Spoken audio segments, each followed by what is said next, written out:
Good afternoon, guys. Thanks, everybody, for being in the crowd. We got some podcast sitters. This is pretty cool. Hopefully, everybody can hear us. We're going to do a 30-minute conversation here.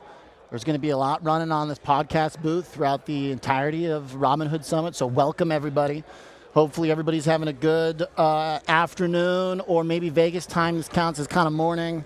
That's right. I'm Oliver Renick. This is Robb Baldwin. We're going to be the guinea pigs for the podcast here at Hood Summit, and we're happy to do that because this is a really fantastic place to be at a fantastic period of time. I'll give a quick introduction to myself, and then let Robb give an introduction and give an introduction of him as well.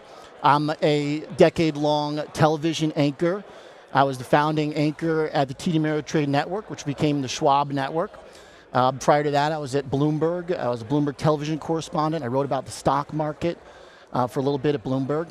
And this is a fun event to be at for me. I started a business, a consulting business, back in April, and much of that is basically consisting of a live show that I own that is running 1 hour into the closing bell, Tuesday, Wednesday, Thursday. It's called Chicago Future of Finance.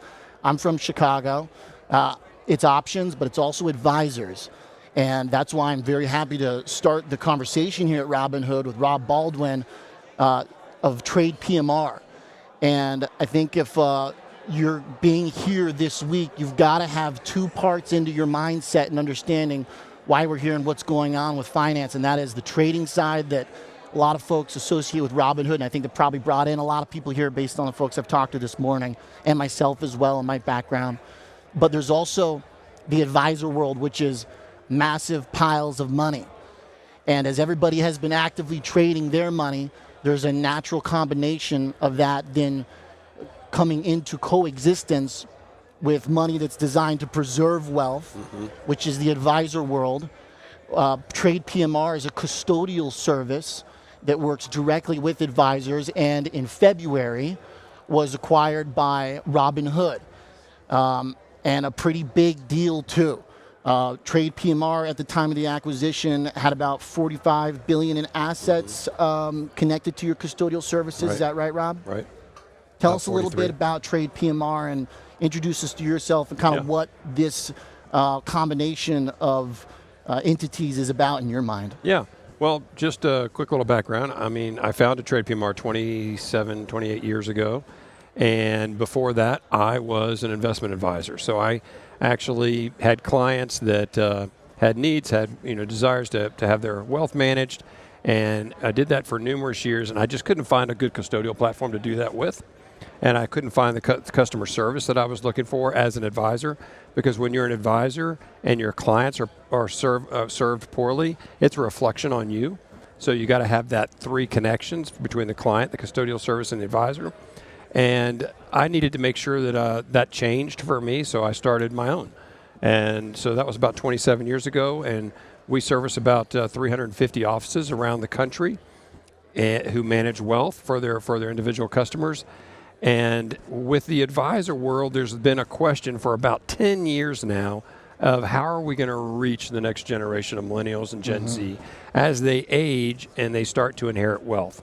And there's been no answer to that question for 10 years.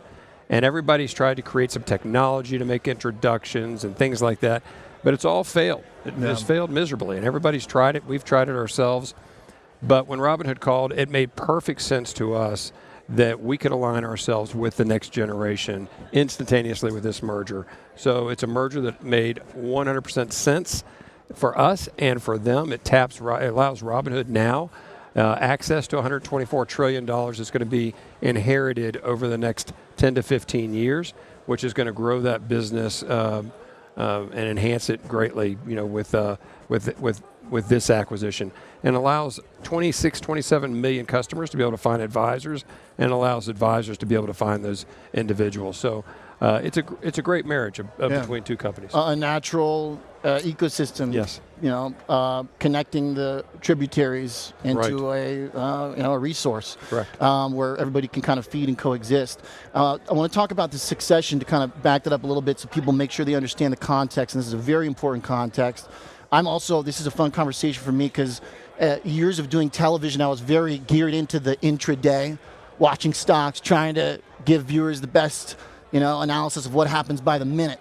That was the kind of mindset when we were at TD Ameritrade, of course. A show that was supported and founded by Steve Quirk, who now heads the brokerage here at Robinhood. But the point is, I was so in the intraday that it wasn't until I left to try and start a business and to figure out where to go to start a business in the financial world. Boy, a lot of it comes into the advisor world. Right. And so as I've been learning about some of these things, I want to try and give context to people who don't think about the advisor world as the industry the way you know it in and out. Because it can be a little bit complex, even though at the surface it's a simple thing, managing money for people, preserving wealth, continuing wealth. Some of these themes like succession are really important. So when you talk about succession, Rob, tell us more about that. That is when you have an advisor who manages money and they say, hey, I'm retired, but maybe I don't have a family or I've built a family business to carry it on. What do I do with those assets?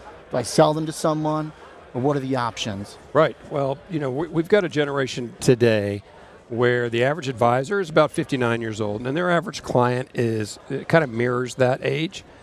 And as that age continues, you're going to find people who literally have started businesses, have built up giant 401k plans, have accumulated wealth, just like this next generation behind them is doing today. Mm-hmm. And that wealth, has to be handled properly and through trust arrangements and so forth. Well, those assets are going to change to that next generation.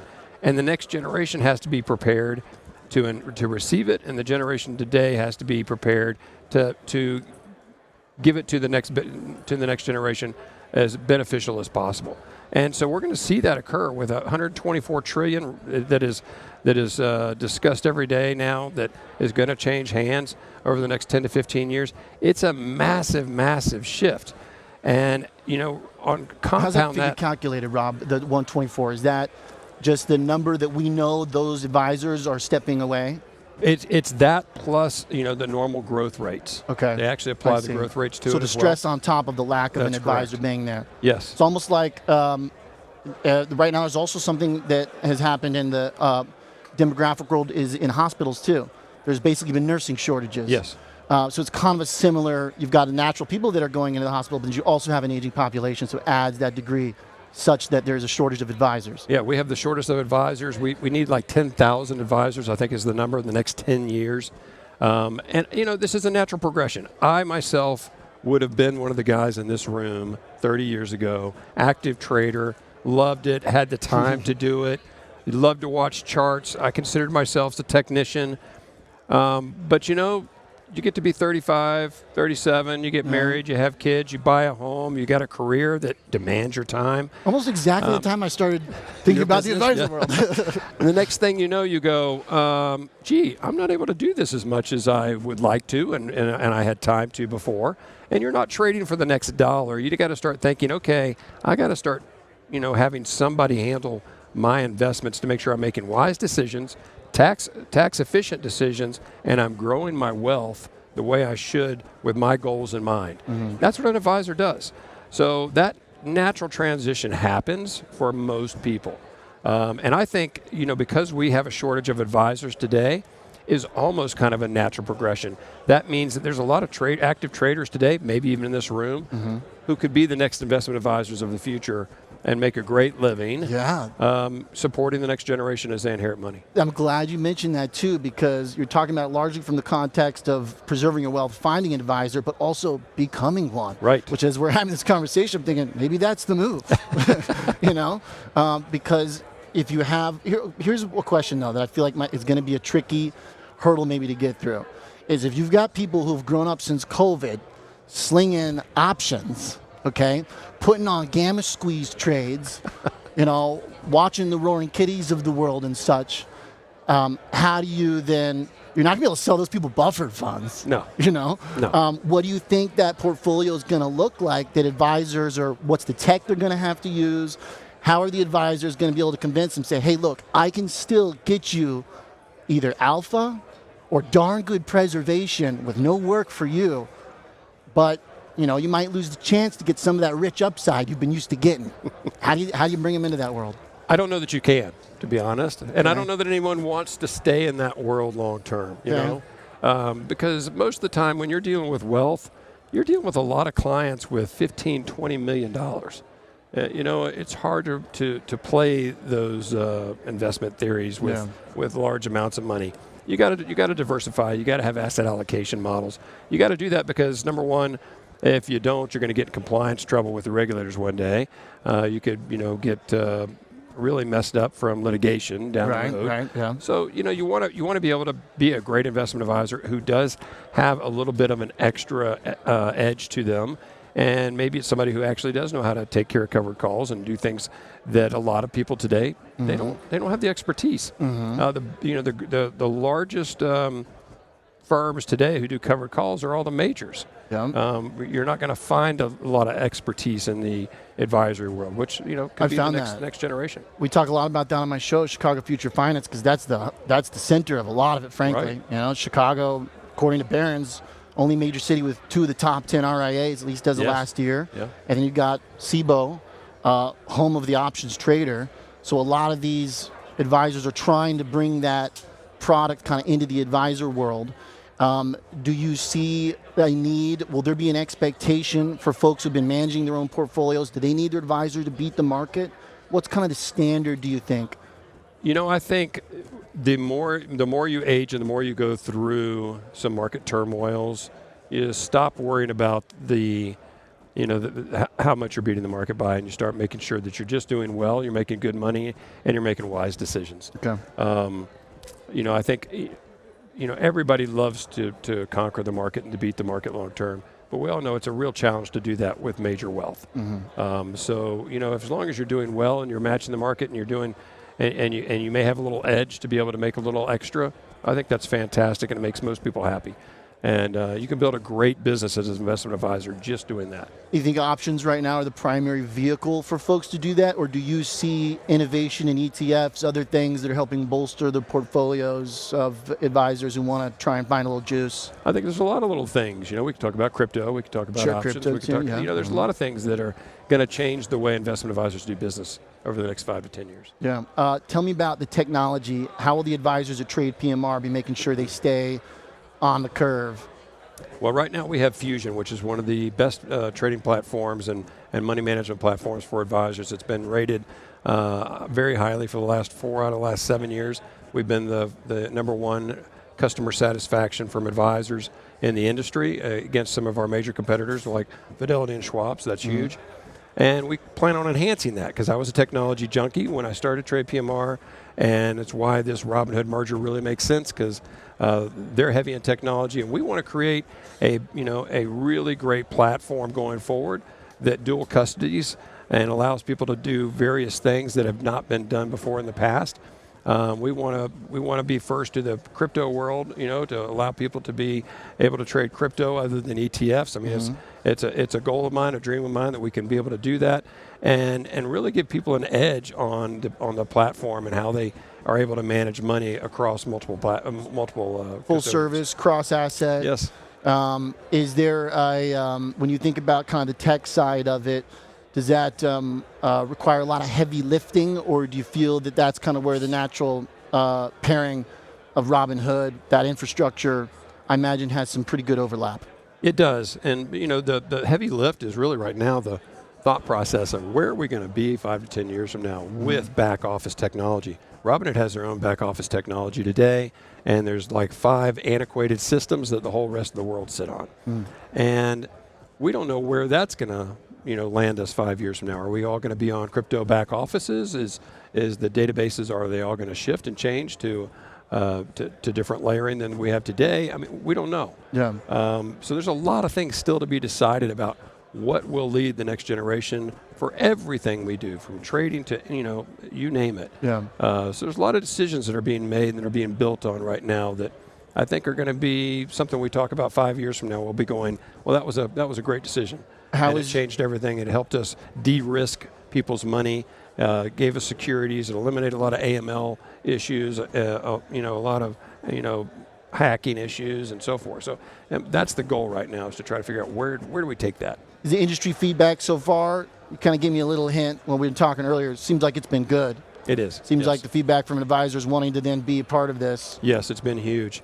We have a lot of advisors of a very large scale that are very excited to be able to be introduced to the Robinhood world. Right, yeah. And we got Robinhood clients that are clamoring as well, saying they're really looking forward to being able to tap into, great financial advice from advisors, because they already have outside advisors. A lot of Robinhood customers already have outside advisors, and they don't have all of their wealth at Robinhood right now.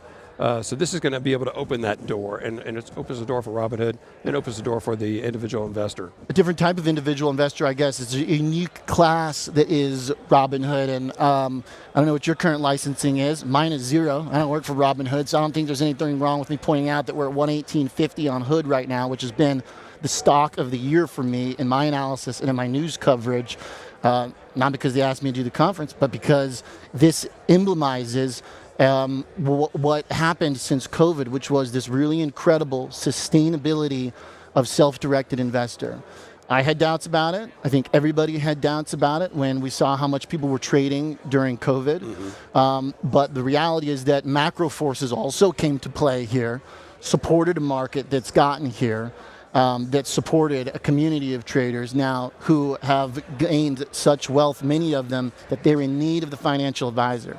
And that's where the story is really, I think, a powerful overlap. And the day that this is happening, of course, after Hood getting out at S&Ps, this to me is the emblem of a lot of the trading and investing world. And to see them come together now, I wonder if, too, not to stretch too much here, not to get too philosophical, Rob, but I do wonder if this helps maybe inundate the trading community from a type of massive kind of bubble pop. If some of this money starts to transition to more slow-moving, secure waters, if then maybe, we got away with this. If we manage to go through this incredible retail-driven moment that doesn't have a lot of parallel in history, if we're going to come out clean, basically. Yeah, I think so. I think it's just been an educational process. I look at this and say, COVID educated people about the investing world that probably would have never taken the time to educate themselves.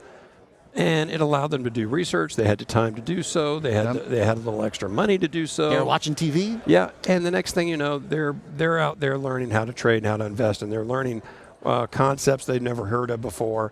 And that's just that we have more investors probably now than ever in history. And that's exactly what we need. We need people to buy into the American dream. I mean, I used to sell door to door when I started, and I would say to people, how would you like to own part of Kmart, Walmart, JCPenney's, Burger King, Wendy's, McDonald's, with a small amount of money. Yeah, S&P, and baby. you got to own. You got to be an owner and not a loaner. And that was the phrases we used back in the day just to get people to understand they needed to invest. Well, COVID came along and it changed a whole generation and made them investors. And I think that shift is going to be a legacy play. Yeah. And if we get the next generation to come into play where the government's going to give them $1,000 and allow them to open an account at their birth, that too is going to create that long term. So we're going to have a couple of generations growing that are going to learn about investing, or care about it because their money's there, and they're going to want to see it grow, and they're going to want to add to it, and that's the game. Amen. That's what makes you wealthy. Yeah. Compound interest. The Berkshire Hathaway fund is not so rich because they're just so good. They are, but they had the earliest start. They've been there a long time. They had an early start. Compounding. It works. Warren Buffett is living proof at 90-something years old that when your money doubles every 4 or 5 years, things really change. To that point, by the way, if anybody wants to ask a question, make it simple, make it straightforward. You're welcome to come up to the mic. But we're going to keep talking.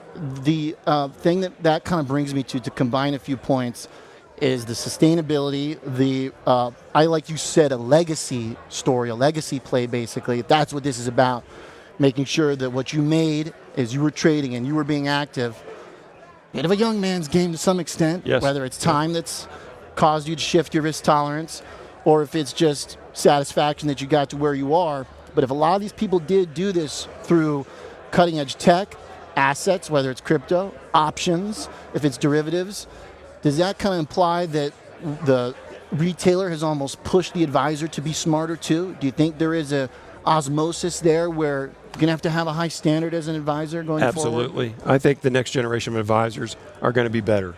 I think they're going to be more knowledgeable. They're going to have a different base of knowledge than the training that the generation of advisors that are out there today had. Yeah. We went to school for asset allocation, learning, investment theories. Those things are going to be a little different going forward. Not that they're not great, knowledgeable pieces that help you manage money well. It's just there's some things now that are changing too rapidly that we have to know with the next generation to be able to do the job that I think all investors that are in the millennial Gen Z are going to expect. What were those founding principles when you found that there was a need to build a new custodial services? You said there were things that you needed, that you wanted, that you weren't getting, whether it was deep, sort of the interpersonal relationship with that customer or that client. Were there other founding principles that you think you can kind of think about today as well and say, hey, just stick with these and you're going to get to where you need to be? Yeah, well, there was a lot of service issues back in that day, and truthfully, the discount brokers were leading the way, and then they decided to get into the advisor business, and they did it kind of with putting their toe in the water. And it wasn't great service, and there were a lot of things missed. And, when you have a client that says, hey, I'm going to buy a house in Vail, Colorado, and I need $8 million wired out today, and it doesn't go out, and you submitted the request, and then you get egg on your face as the advisor, and that client's going, do you not know who I am? I expected this to be done, and it doesn't get done. And so you start to go, okay, there's some service weaknesses in this model that we needed to fix, and I needed to fix that. Responsiveness, right? Yes, to the and customer? I needed to do that for my customers, and I felt like I could build something that settled and solved that, and that's why I started TradePMR. Okay. I hear generally when I talk with advisors, it seems like the main, if there were to be kind of one misconception that the public might have about what an advisor does versus what they really do, it seems like the answer I hear always comes back to way more time cooling the client down, being there for them, even connecting with the lawyer they might need, building a network for them. Very little thinks about trying to achieve a daily alpha, basically. Is that a fair characterization? Yeah, there's firms, though, that definitely do have traders in-house that do that. But they've got to have the other side of the equation because there is a need for servicing that client with every little aspect. I mean, it's kind of like a little mini family office. And I think that's the direction we're kind of moving to where there's going to be clients who expect their bills to be paid by a third party, their taxes to be done by a third party, to have lawyers overseeing it, making sure they're making good decisions. And the advisor needs to be that circle of influence to know who all those players are and to make sure that client gets the best outcome. Yeah. And that's really the true role of an advisor. All the things that you want as a client, but you don't want to have to go out and play the game with all of them. You've got a career to build. You've got the same responsibilities you had when you were turned 35, 40, and you stopped doing options trading as much as you did before. Right. So you got to have somebody to help that and to facilitate that, because it's not just investing. It's procuring and protecting and building on that wealth long term. What do you think the checklist is? If somebody's listening and they're going, all right, I had a good run. Maybe I need to listen to what this guy's saying here and put some of my money kind of into slower moving waters. What's that checklist look like? Because everybody's different at every age, Yeah, I think it's a matter of exactly that. Are there things that are demanding your time that you want to do and you want to accomplish and you're not able to do it right now? That's what an advisor is for. Time. It's really a time element out of the gate. And when you get introduced to a good advisor and he has all the relationships of people that you need to be serviced by, whether it be accountants or whether it be lawyers, whatever, estate planners, that's what you need to start designing and attacking early. Because after you get those things checked off, your life starts to compound in a much more efficient way. Right. Less taxes, all those things come into play. You need to start that early. You need to start planning that early. And a lot of people don't look at that, out of the gate. And so when you start to see, hey, I wonder what, and I wonder what, then you need to go, okay, I probably need to be talking to somebody because I can't just put this on Reddit every day and expect good answers. Right.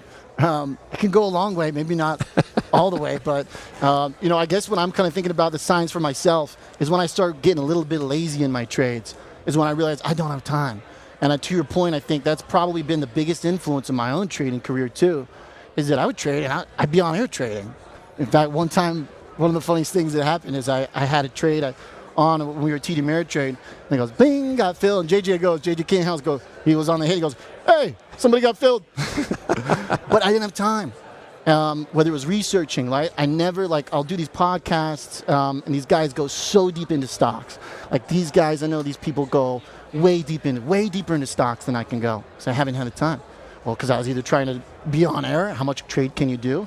And then my personal life too, now I had a couple trades on earlier this year. I had a single idea I wanted to put it on, but some of those kind of signs that my time is going elsewhere is, I didn't pour over the options chain like I should have, right? I kind of found something that was close enough and was like, all right, that works, ended up did working. But that's the kind of stuff I think that you look for if you're a trader and you go, you know what? Maybe I'm not, it's like being at a poker table. Last night at Aria, after I went through the first PLO stack, I probably should say, you know what? I'm going to go get some sleep, come back to this tomorrow. Maybe I'm not playing my best game. If you're not trading your best options game, it's probably time to start thinking about some of the other side of the preservation equation. I agree. And you had some of that too, because you trade some options. Yeah, I think so many of us started. I mean, in my generation, I'm a baby boomer. I'm the last baby boomer, just so you guys know. The last one was born in 1964. And, there was a lot of us that did a lot of trading back in the day, and it was fun. I enjoyed it. I loved making dollars. Mm-hmm. Well, then you get to a point in your life where you're going, I need to stop thinking about making $1 and start preserving $10,000 and $100,000 and $1 million, because things change. Right. And it's just a different mindset. Doesn't have to be all at once, right? That's right. Kind of take it by piecemeal. It doesn't happen all at once. Yeah. It takes time. It takes discipline over and over again. And as you know, as active traders, it's time and discipline. Well, life is time and discipline, and it's how much you have you can devote to whatever.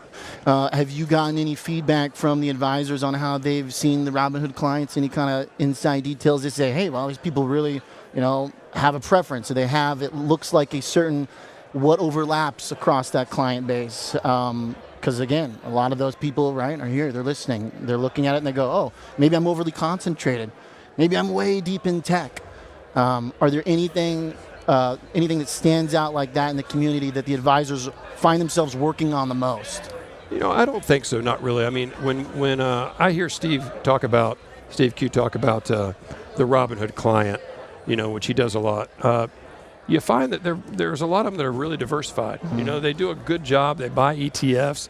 They're doing the traditional investing, scenario more than we think. Yep. And they have some, spice in their portfolio where they do some options trading. They do some things that are different. But I think there's a lot more core than we're led on to think when we think of Robinhood. Even that you mentioned at the top, your kind of initial pitch when you were an advisor was to say, hey, you can own all these stocks together at the same time. Basically the advent of the index fund and why everybody loves it. Do you, when you see the way the index has become so concentrated still, is that something advisors should think about if their clients are skewed that way? Yeah, there's lots of conversations always, and there's software where you can own everything in your portfolio, and you can own indexes, and it'll tell you that combined all these things, you have this concentration in these stocks, and you're out of risk tolerance compared to where you have set your risk tolerance. Right. So there's all kinds of tools that let advisors know, and they're totally focused on that all the time. Yeah. A few quick.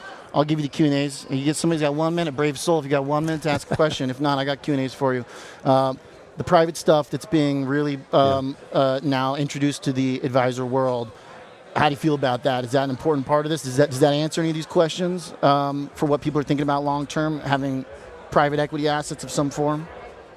To me, no. I'll be the first one to tell you no.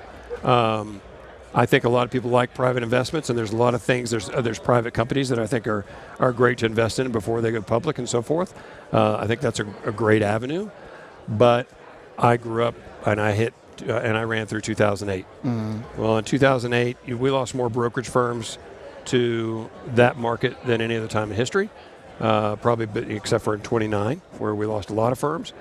And the reason why is because they sold private placements and there was no liquidity. And when you sell things that do not have liquidity, you just have to understand that or you're a buyer of something that doesn't have liquidity, you have to understand there is a market that'll strip the valuation of that down to nothing, and you have zero liquidity.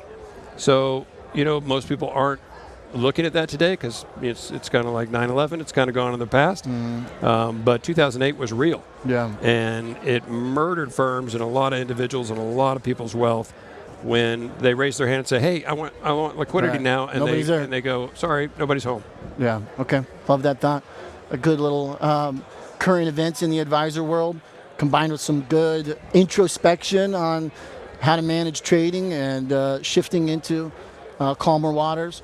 Robb Baldwin, TradePMR, founder, big part of the Robinhood story. Thanks, guys, for coming and joining. That was pretty cool. Appreciate it.